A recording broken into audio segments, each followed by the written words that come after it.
Hey, how's it going everyone? In today's video, we're going to talk about Blizzard and Diablo 4 since the current situation doesn't seem very positive at the moment. Before we delve deeper, I want to make it clear right at the beginning of this video that I am a fan of Diablo 4. However, as of late, there's been some interesting things popping up. We're all familiar with how completing dungeons after some point can feel boring when you're trying to complete the goals due to backtracking, but what you might not be aware of is that Blizzard already was aware of this issue long before the official release. Actually, during the testing phase, they wrote a note about this exact problem. The title can be found right here at the top. Quote, Diablo 4 Open Beta Retrospective Transforming Feedback into Change, end quote. Now, if we head midway on this page, you can see developers' notes with the saying, our primary goal with the layout change was to reduce certain kinds of backtracking, which detract from the player's experience.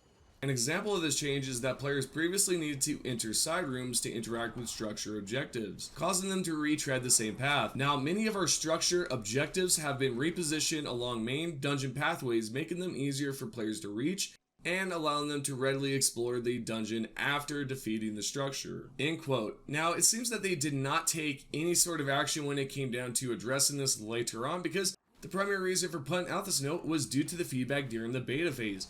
Many players had pointed out how troublesome this problem was back then, and yet they still haven't done anything about this, regardless of what the note says. So you might be wondering about how a game of this scale finds itself in such a weird situation. Perhaps Rod Ferguson, the general manager of Diablo 4, can shed light on this. He was recently featured in an article on GamesRadar.com where an interviewer inquired about the recent negative feedback. In response, Rod Ferguson stated, quote, one of the things we recognized early on was we made some sort of mistake in managing expectations. It was hard because we felt like what we were doing for the game were the right things to do, end quote. Let's pause right there. This is where a good portion of the community often brings up the fact that these developers do not know their own game. So if this is the case, obviously this is one of those situations where they really didn't know what to do, and it gets a little bit worse as we move along. Rod goes on to say, quote, but there were parts that needed to go along with it.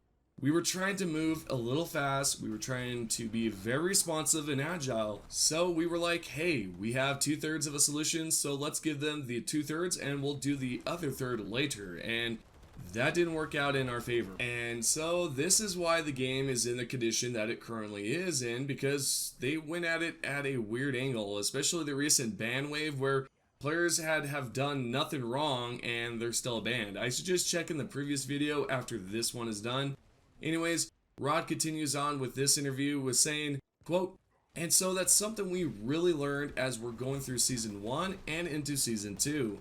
We have our own surveys, and we have our own telemetry, we have our roundtables, and we have our dev streams, and we have all the research we're doing in our own play as well. The research, to my imagination, does not seem as useful considering it's been an odd time for the community or fans. We've got a game that's a bit half-baked at the moment, especially with this next topic we need to address. This might not impact you as significantly, especially if you tend to speed read or skim through parts of the text. However, there are some instances of incorrect grammar that even mention some sort of Alabama Cousin Marion type of situation. Below you'll find some excellent examples provided by a user who took the time to proofread certain Diablo 4 quests and dialogues. What I'll do right here at the start is give a few examples. I won't talk about them too much here, but I'll just obviously show you what's going on.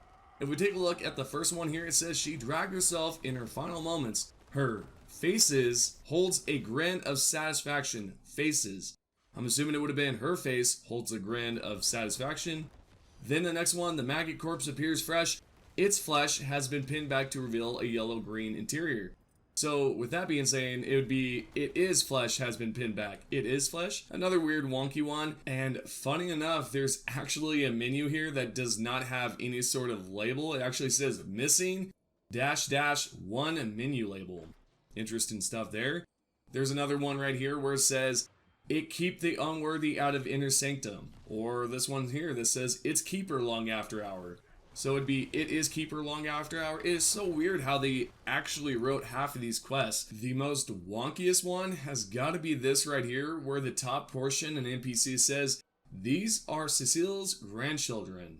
Then if you go down here, it says Rona believes Cecile's their father. So wait a minute, hold back on that just 1 second, sir. Was there some Alabama cousin butt stuffing thing going on right here? There's possibly some extra activities that were done after, dinner was getting through. Like, what the heck? This is just weird the way they worded it. They could have done it, where it didn't sound as incesty, if that's the right word. It probably is not, but this is where things are just weird. They really need to have somebody proofread these type of things, because otherwise it's gonna sound like, again, there's some weird cousin Marion type of thing going on here. Now, of course, this is not just one situation. I've shown some examples before that this user had posted in a Reddit thread showing us how wonky the text can be and how they really need to hire somebody to proofread. And if they did proofread it, they did not do a good job at all. And man, oh man, that is something that you probably should fix, especially because, they messed up a lot on the text. So all in all, let's be honest here, Blizzard really needs to have someone proofread their quests, dialogues, and pretty much everything, so in the future we do not have something like this. A game of this caliber should not have weird, wonky things like this going on, yet regardless, it's just one of those things. And, well, we can sit here and think, how did it all come to this? And I've got an answer to that. The making of Diablo 4 was quite a rocky landscape for the most part because one of the devs did not like the game to begin with. There's a Washington Post article that was created a while back, which you can see on screen. I've shown this one time in the past. The only reason why I'm showing this again is because it does serve a great purpose for this video, and plus there's new subscribers. Continuing on, during the creation of Diablo 4, there were quite a few employees that were stressed out and eventually spoke about the crunch time issue. The title of the article goes as is, Diablo 4, developers work long hours bracing for impending release, end quote. Then down below we can find a few statements talking about some of the problems at the time. One former employee said, quote, we're never going to hit our date without crunch. And even with crunch, I don't even know if we're going to be able to hit our date. Then the next one takes the cake, which might explain a lot about the game in general, and I wonder if the devs themselves even like the games right now. Because a former employee said this right here, I just went to work every day and got angry, either because the tools were slow, or I didn't like the game that much. To be totally honest with you, the quality of life to actually enjoy what I'm working on and to see a path forward with it was way too important to stick around for the equity, end quote. And well, there you go. If anything, this explains the attitude behind this employee and possibly even more over there at Blizzard. I mean, if there is some that stuck around. Now, there's one more thing that I would like to share with you within this article, and it's right here. And I'm probably going to butcher the two names, so if it is what it is. Quote, you could tell that they, McCree and Barriga, weren't very confident. There wasn't a lot of vision for the game. They were changing their minds a lot, sometimes without even giving things a fair shot. Like over the weekend, this started to really slowly start to burn people out, end quote. The two that the former employee mentioned are also now former employees as well, so really, in all honesty, everyone kind of jumped ship or stayed at Blizzard for the rocky ride. Overall, it seems former employees like this, or even current employees, were unmotivated at the time. I think when it comes down to it, if you're unmotivated, then you're probably going to release a product that matches that energy. So whatever you put in, you get back, right?